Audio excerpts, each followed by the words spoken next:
샬롬 26번째 우리가 해야 할 일.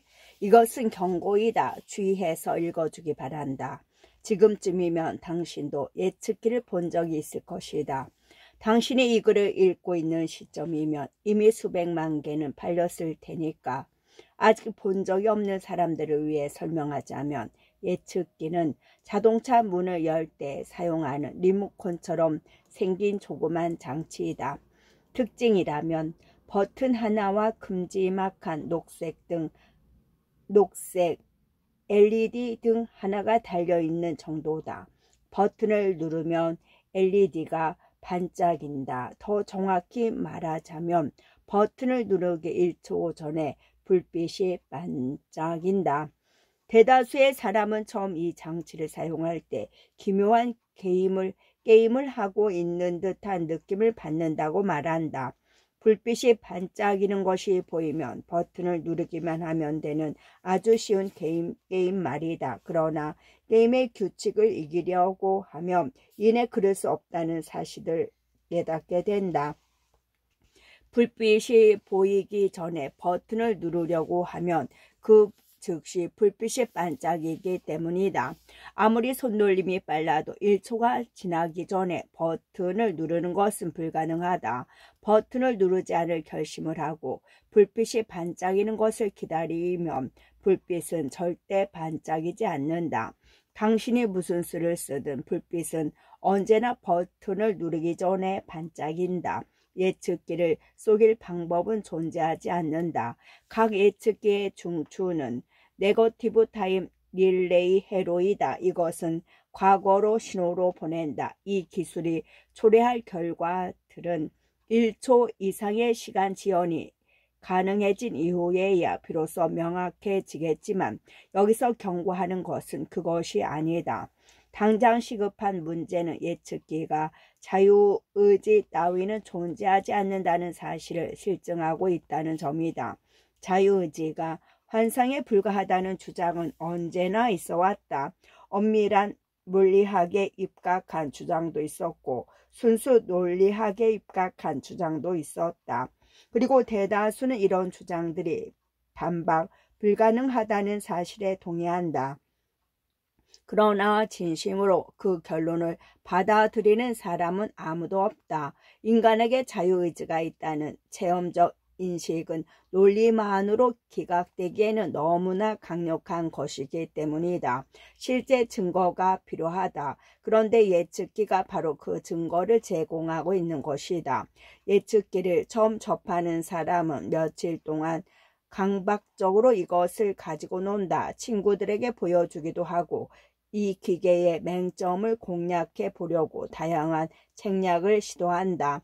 그런 뒤 관심을 잃는 것처럼 보일지도 모르지만 예측기가 의미하는 바를 잊을 수 있는 사람은 아무도 없다. 당사자는 향후 몇 주일에 걸쳐 변경 불가능한 미래의 의미를 실감한다. 일부는 자신들의 선택이 무의미하다는 사실을 깨닫고 선택 행위 자체를 거부한다.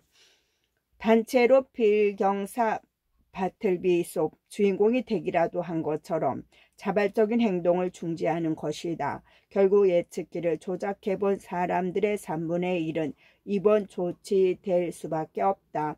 더 이상 음식 섭취를 하지 않기 때문이다. 말기 증세는 일종의 깨어있는 혼수 상태라고 할 수 있는 무동무언증이다. 이들은 눈으로 움직임을 따라가거나 이따금 자세를 바꾸기는 하지만 그게 전부다. 몸을 움직이는 능력은 남아있다 해도 움직임에 대한 욕구는 사라져버린다. 예측기가 보급되기 전까지만 해도 무등무원증은 뇌의 전측 대상의 부위가 손상될 때 나타나는 희귀 증세였지만 지금은 마치 인지적 병이라도 되는 것처럼 번지고 있다. 한때 사람들은 떠올리는 것만으로도 그 당사자를 파괴하는 생각이라는 것에 대해 상상해 보곤 했다. 형언할 수 없는 러브크래프트적인 공포라든지 인간의 논리 체계를 망가뜨리는 괴텔식 문장 같은 거 말이다. 그러나 결국 우리를 무력화하는 생각이란 우리 모두가 이미 접해 본 적이 있는 것임이 드러났다. 자유의지는 존재하지 않는다는 생각, 그것은 진심으로 믿기 전에는 아무런 해도 되지 않았던 생각이었다. 의사들은 아직 대화에 반응하는 환자들을 상대로 설득을 시도한다. 예전에는 우리 모두가 행복하고 능동적으로 살았다. 따지고 보면 그때도 자의지는 없었습니다. 그런데 왜 지금 와서 시달려야 합니까? 지금 다음과 같이 말하는 의사도 있을 것이다. 당신이 지난달에 한 어떤 행동도 당신이 오늘 하는 행동보다 더 자유로웠던 것은 아닙니다. 그러나 지금도 그런 식으로 행동하면 되지 않을까요? 환자들에게서 돌아오는 대답은 한결같다. 하지만 이제는 알아버렸습니다. 그리고 그들 중 몇은 다시는 입을 열지 않는다. 예측기가 이런 행동 변화를 가져온다는 사실이야말로 우리에게 자유의지가 있음을 증명하고 주장하는 사람들도 있다. 자동인형에겐 의욕상실이라는 것이 없고 오직 자유로이 사고하는 존재만이 의욕을 상실할 수 있다는 것이다. 무동무원 중에 빠지는 사람들이 있는가 하면 안 그러는 사람들도 있다는 사실이야말로 선택이라는 행위의 중요성을 부각시켜 준다고 말이다. 유감스럽게도 그런 논법은 들렸다. 모든 유형의 움직임은 결정론과 양립할 수 있기 때문이다. 어떤 동력학계는 수렴 영역에서 빠져들어 고정점에 머무는 데 비해 어떤 동력에서는 카오스적 양태를 무한정으로 지속한다. 그럼에도 이 두 시스템은 전적으로 결정론적이다. 나는 1년 뒤의 미래에서 당신들에게 이 경고를 전송하고 있다. 이것은 100만초 범위의 네거티브 릴레이 회로가 통신장치에 장착된 이후 처음으로 도착한 정문의 메시지다. 다른 문제들을 다룬 다른 메시지를 또 뒤따를 것이다. 그러나 나의 메시지의 요지는 다음과 같다. 자유의지가 있는 것처럼 행동하라. 설령 사실이 아님을 알고 있어도 스스로 내리는 선택의 의미가 있는 듯이 행동하는 것이 가장 중요하다. 무엇이 현실인지는 중요하지 않다. 정말로 중요한 것은 당신이 무엇을 믿느냐이며 이 거짓말을 믿는 것이야말로 깨어있는 혼수 상태에 빠지는 것을 피할 수 있는 유일한 방법이다. 문명의 존속은 이제 자기 기만에 달려있다. 어쩌면 줄곧 그래 왔는지도 모른다. 하지만 나는 안다. 자유의지가 환상인 이상 누가 무동무원 중에 빠지고 누가 빠지지 않을지 또한 이미 결정되어 있다는 사실을. 그 누구도 이 사실을 바꿀 수는 없다. 그 누구도 예측기가 당신에게 끼칠 영향을 선택할 수 없다. 누군가는 굴복할 것이고 누군가는 굴복하지 않을 것이다. 내가 보내는 이 경고는 그 비율을 바꾸지 못할 것이다. 그렇다면 나는 왜 이런 일을 한 것일까? 달리 선택의 여지가 없었기 때문이다. 소프트웨어 객체의 생애 주기. 소프트웨어 객체의 생애 주기. 소프트웨어 객체의 생애 주기. 그녀의 이름은 에나 엘버라도이고 오늘은 일진이 사나운 날이다. 요 며칠 구직 활동을 하다가 처음으로 화상 면접 단계에 도달해 일주일이나 공들여 준비했는데 리크루터의 얼굴이 화면에 떠오르기가 무섭게 다른 사람을 채용하기로 했다는 통보를 받은 것이다. 그래서 그녀는 이제 아무 소용이 없어진 깔끔한 정장을 입은 채로 컴퓨터 앞에 앉아있다. 건성이 남아 다른 회사들의 구직 문의를 해봤지만 거의 즉시 채용 계획 없음이라는 자동 답신이 돌아올 뿐이다. 이렇게 1시간쯤 허비하다가 애나는 기분 전환을 할 필요가 있다고 판단한다. 그녀는 넥스트 다벤션의 안도를 열고 최근 들어 즐기는 게임인 이라듐 시대를 시작한다.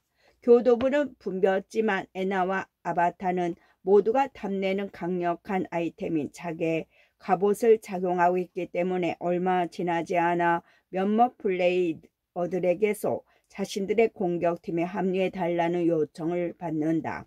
에나의 팀은 불타오르는 차량의 연기로 자욱한 전투 지대를 가로질러 사마귀들의 거점으로 가 1시간 동안 소탕전을 벌인다.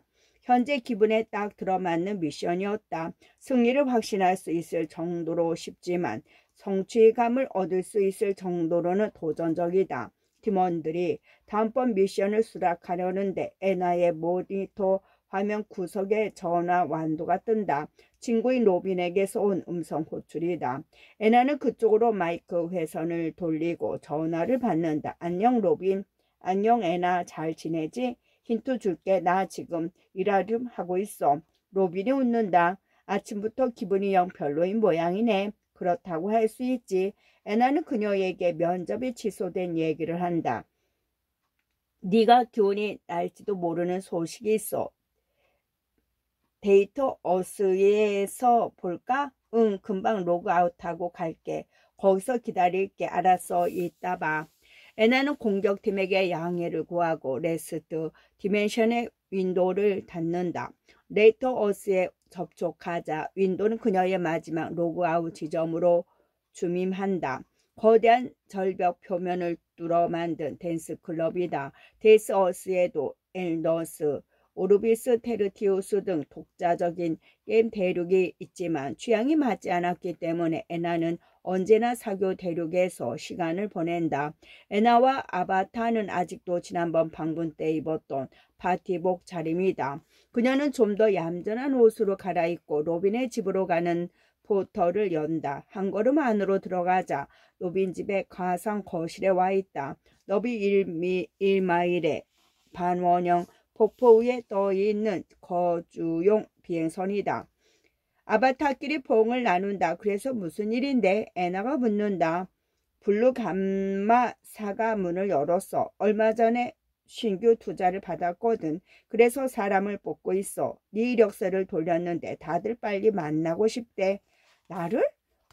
워낙 경력이 다양해서 그쪽 일이라고 해봐야 얼마 전 소프트웨어 테스트 코스를 수료했을 뿐이다. 로비는 인문반 강사였고 두 사람이 처음 만난 곳도 그곳이었다. 정확히 그 이후에서야 네 이전 직업이 사람들 흥미를 끌었거든. 에나는 동물원에서 6년 동안 근무했다. 다시 공부를 시작한 곳은 단지 그 동물원이 배원됐기 때문이었다. 스타트업 초기엔 다들 정신이 오락가락 한다는 건 알지만 그렇다고 사육사까지 필요한 것 같진 않은데.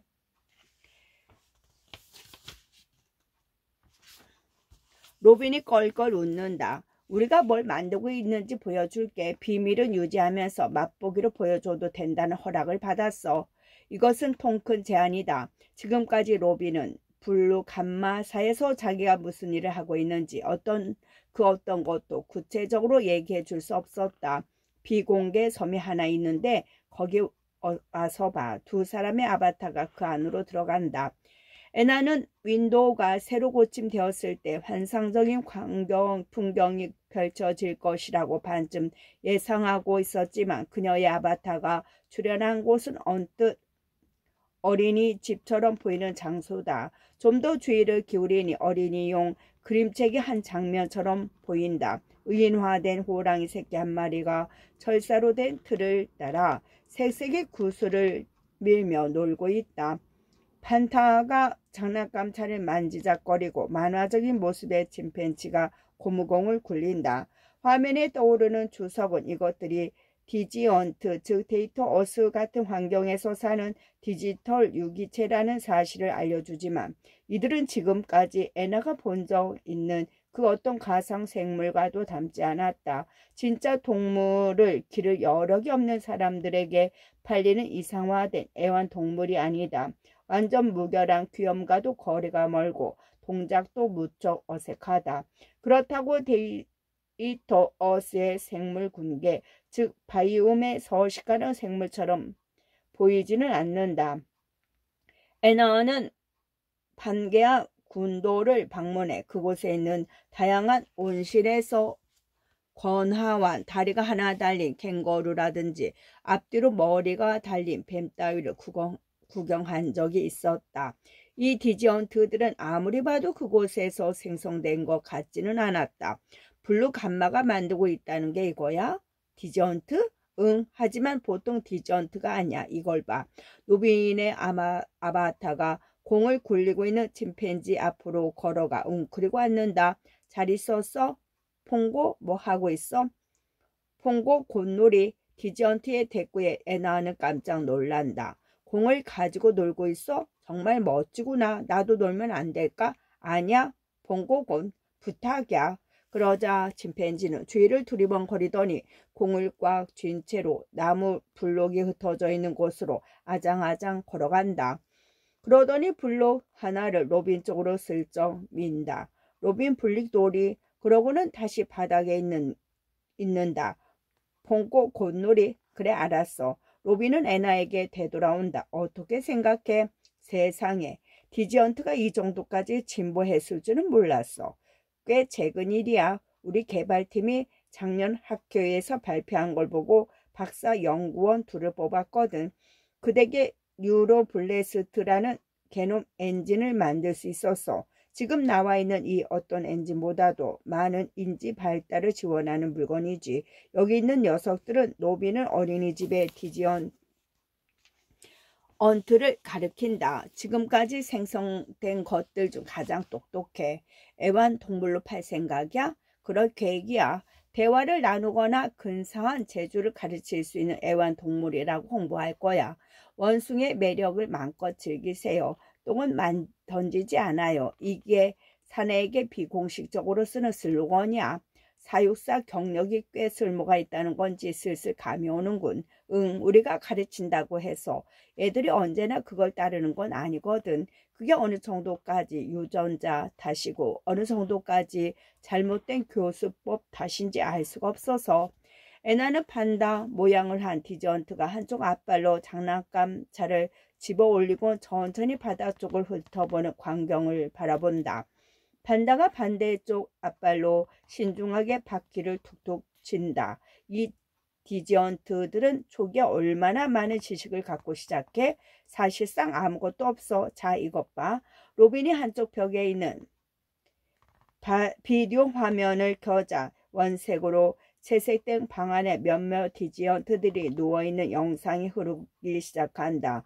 겉모습은 좀 전에 본 것들과 전혀 다르지 않지만 움직임은 경련하듯 불규칙하다. 갓 생성된 녀석들이야. 기본을 터득하려면 주간 시간으로 몇 달은 걸리지. 시각 자극 해석하는 방법, 팔다리 움직이는 법, 고체는 어떤 식으로 움직이는지 파악하는 뭐 그런 것들. 그 단계 동안은 온실에서 관리를 해. 그래서 일주일밖에 안 걸려. 언어나 사회적 관계를 배울 준비가 되면 실시간 관리로 바꾸는데 도움이 필요한 건 그때부터야. 판다는 장난감 차를 바닥 위에서 몇 번이고 앞뒤로 움직이더니 윙윙 하는 소리를 낸다. 애나는 이 디지언트가 웃고 있다는 사실을 깨닫는다. 로빈이 말을 잇는다. 학교에서 영장류 커뮤니케이션 전공한 거 알아. 그걸 써먹을 기회가 온 거지. 어떻게 생각해? 흥미 있어? 애나는 주저한다. 이것은 대학에 입학했을 때 그녀가 그렸던 모습과는 다르다. 문득 자신이 어쩌다 이런 상황까지 오게 됐을까 하는 생각이 든다. 어릴 때는 다이앤 포시와 제인 쿠달처럼 아프리카로 가고 싶었다. 대학원을 졸업할 무렵에는 인원의 수가 너무나도 줄어 있었기 때문에 동물원 일이 최상의 선택이었다. 그런데 지금 그녀는 가상의 애완동물 조련사가 되지 않겠느냐는 제안을 받았다.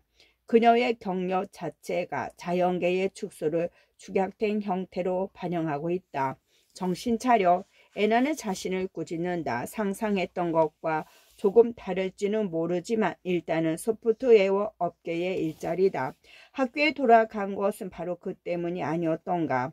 가상 원숭이들 조련사란 사실 테스트 스위트 돌리는 일보다는 재미있을지는 몰라. 보수만 괜찮다면 뭐 어때? 그의 이름은 대리 불혹수이고 지금 맡고 있는 업무가 영 마음에 들지 않는다. 대리는 블루감마사에서 디지언트용 아바타를 디자인하고 있다. 보통은 이 일을 즐기지만 어제 제품 담당자들이 내린 업무 지시는 아무리 생각해도 수긍하기 어려웠다. 그래서 그들을 설득해 보려고 했지만 이미 결정됐다는 대답만이 돌아왔다. 이제 어떻게든 최선을 다해 궁리하는 수밖에 없다. 대리는 애니메이터가 되려고 공부했기 때문에 어떤 의미에서 디지털 캐릭터를 만드는 일은 그에게 딱 맞는 일이기는 하다. 그러나 다른 각도에서 보면 그가 하는 일은 전통적인 애니메이터 일과는 전혀 다르다. 통상적인 애니메이션 캐릭터라면 걸음걸이라든지 몸짓을 디자인하겠지만 디지언트의 경우 이런 특성은 개놈의 장발성에 해당하기 때문이다.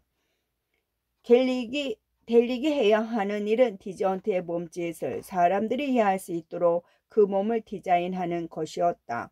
그래서 델릭의 아내 웬디를 비롯한 많은 엘리베이터들을 디지털 생명 디자인 쪽 일을 하지 않지만 델릭은 자기 일을 좋아한다. 새로운 생명체가 자기 자신을 표현할 수 있도록 돕는 것은 애니데이터가 할 수 있는 가장 멋진 일이라고 생각하기 때문이다.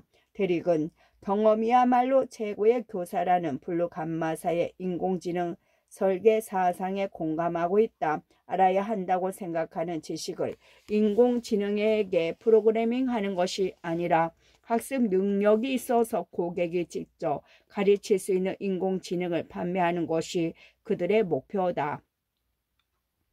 그런 노력을 아끼지 않을 고객을 확보하기 위해서는 모든 면에서 그들의 흥미를 끌어야 한다. 성격도 매력적이어야 하고 아바타도 귀여워야 한다.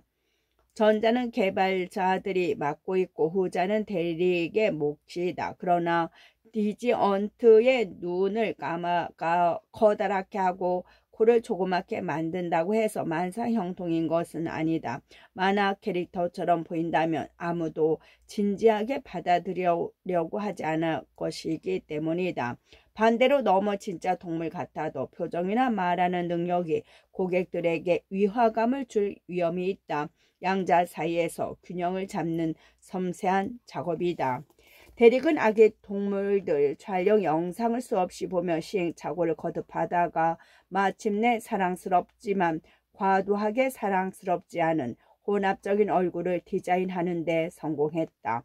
지금 델릭이 맡은 일은 그와는 조금 다르다. 제품 담당자들이 고양이, 개, 원숭이, 판다 같은 아기 동물에 만족하지 못하고 아바타의 종류를 좀 더 다양화할 필요가 있다고 결정했기 때문이다. 그들은 로봇의 아바타를 만들 것을 제안했다. 이것은 델릭 입장에서는 도저히 수긍할 수 없는 아이디어였다. 블루감마사의 전략은 인간이 동물에 대해 느끼는 친근감에 전적으로 기대하고 있다. 디지언트는 동물과 마찬가지로 긍정 강화를 통해 학습하며 머리를 긁어준다든지 가상 펠레 사료 따위를 얻는 방식으로 보상을 받는다. 이것은 동물 아바타라면 말이 되지만 로봇 아바타일 경우에는 우스꽝스럽고 억지스럽게 보일 뿐이다. 실물 장난감을 파는 것이라면야 동물을 그럴싸하게 만드는 데 드는 비용보다는 로봇을 만드는 게 더 싸게 먹히는 이점이 있겠지만 가상 환경에서는 생산비가 문제가 되지 않는 데다 표정은 동물의 얼굴 쪽이 훨씬 더 풍부하다. 로봇 아바타를 제공하는 행위는 한쪽에서는 진짜를 팔면서 다른 쪽에서는 모조품을 권하는 것이나 마찬가지가 아닐까. 델릭이 이런 생각은 노크 소리로 중단된다. 이번에 테스팅 부서에 새로 합류한 애나다. 델릭 오늘 아침 훈련 영상 꼭 봐야 해. 정말 재밌더라고. 고마워 볼게. 애나가 방에서 나가려다 문득 멈춰선다. 얼굴색이 안 좋아 보여.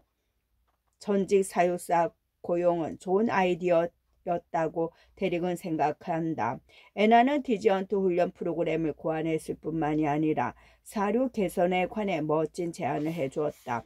다른 디지언트 판매 회사들은 한정된 종류의 페릭 사료만 제공하고 있다. 애나는 블루감마사가 디지언트 사료의 종류를 대대적으로 늘릴 것을 제안했다. 그녀는 동물원의 사료를 다양화하면 동물들도 더 만족해하고 먹이주는 시간에 와서 구경하는 관람객들도 더 즐거워한다고 설명했다. 회사 측에서도 그 안에 찬성했고 개발팀은 디지언트의 기본 보상 시스템을 수정해 광범위한 가상 사료를 인식하도록 했다. 다양한 화학물질 조성을 실제로 시뮬레이트 할 수는 없었지만 데이터 어스의 물리 시뮬레이션 수준으로는 어림도 없다. 개발팀은 사료의 맛과 질감을 나타내는 파라미터를 추가했고 사용자들이 독자적인 레시피를 만들 수 있는 인터페이스를 설계했다. 결과는 대성공이었다. 이제 각 디지언트마다 좋아하는 사료가 있고 베타 테스터들은 자기 디지언트의 입맛에 맞춰 사료를 주는 행위가 즐겁다고 보고한다. 위쪽에서는 동물 아바타만으로는 충분하지 않다고 판단했나 봐. 대리기 말한다. 로봇 아바타도 만들라고 하더군. 믿어줘? 난 좋은 생각인 것 같은데. 애나가 말한다. 대리기 놀라며 말한다. 정말 그렇게 생각해?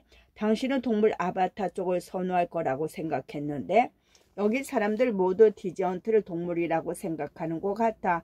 하지만 디지언트는 진짜 동물처럼 행동하진 않아. 뭐랄까 비동물적인 특성 같은 게 있어. 그래서 우리가 그들을 원숭이나 판다처럼 보이게 하려고 애쓸 때면 마치 억지로 서커스 의상을 입히고 있는 느낌이 들어. 공들여 제작한 아바타들을 서커스 의상에 비유하는 소리를 들으니 조금 언짢다. 아무래도 그런 기분이 얼굴에 드러났는지 애나가 곧 이렇게 덧붙인다. 일반인이 그걸 알아차릴 일은 없지만 나야 다른 사람들보다 오래 동물들과 접해왔기 때문일 거야. 괜찮아. 다른 사람 의견을 들을 수 있어서 오히려 기뻐. 미안. 사실은 정말 멋진 아바타들이야. 난 새끼 호랑이가 특히 마음에 들어. 괜찮아. 정말로. 애나가 겸언쩍게 손을 흔들고 복도로 나가자 대릭은 애나가 한 말에 대해 생각해 본다. 혹시 동물 아바타에 너무 몰입한 나머지 디지언트를 실제와는 다른 존재로 여기기 시작한 것일까? 디지언트는 고전적인 로봇이 아닌 것과 마찬가지로 동물도 아니라는 애니의 말은 물론 옳다. 어느 쪽 비유가 더 정확한지 누가 확언할 수 있단 말인가. 만약 이 새로운 생명체 입장에서는 로봇 아바타 역시 동물 아바타 못지않게 자기 자신을 표현하는 적절한 수단이라는 전제에서 출발한다면 어쩌면 그는 자신도 만족할 수 있는 아바타를 디자인할 수 있을지도 모른다. 1년 후 블루 감마사는 사운을 건 신제품 발표를 불과 며칠 앞두고 있다. 애나는 칸막이가 된 자신의 자리에서 일하고 있다. 통로 맞은편에 로빈의 사무 칸막이가 있다. 그들은 서로 등을 돌리고 앉아있지만 두 사람의 아바타는 각자의 모니터 화면에 뜬 데이터 어스에서 나란히 서 있다. 근처 놀이터에서는 10여 명의 디지언트가 뛰어다닌다. 조그만 다리 위에서는 들락거리며 숨바꼭질을 하거나 짧은 계단을 올라가 미끄러져 내린다. 모두가 출시 후보였다. 며칠 후면 그들 또는 현재의 그들에 가까운 존재들은 현실 세계와 데이터 어스가 오버랩되는 영역에서 구매할 수 있게 된다. 출시가 임박한 시점을 감안해 애나와 로빈은 디지언트에게 새로운 행동을 가르치기보다는 이미 배운 것들을 복습시키는 데 주력하고 있다. 훈련에 열중하는데 블루 감마사의 공동 창업자 중 한 사람인 마헤시가 통로를 지나가다 멈춰서서 화면을 본다. 신경 쓰지 말고 하던 일 계속해. 오늘은 무슨 스킬을 가르치고 있어? 형태 인식입니다. 로빈이 말한다. 그녀는 자기 아바타 앞쪽에 있는 지면에 색색의 블록을 생성한다. 그리고 디지언트 하나를 향해 말한다. 이리 와 롤리. 새끼 사자 한 마리가 놀이터에서 그녀 쪽을 향해 아장아장 걸어온다. 애나 쪽은 잭스를 부른다. 잭스와 아바타는 연마된 구리로 만들어진 레오 빅토리아풍의 로봇이다. 팔다리의 비율에서 얼굴 모양에 이르기까지 대리의 손에 의해 근사하게 디자인되었다. 애나는 잭스와 정말로 귀여웠다. 애나는 잭스가 정말로 귀여웠다. 애나 역시 각양각색의 블록을 생성한 다음 잭스의 주위를 환기한다. 저 블록도 보이지, 잭스? 파란 블록은 어떤 모양을 하고 있어? 상가? 잭스가 말한다. 맞아. 그럼 빨간 블록은 시가 맞아. 초록은 원. 아주 잘했어, 잭스. 애나가 펠리 사료를 내밀자 잭스가 허겁지겁 받아 먹는다. 끝.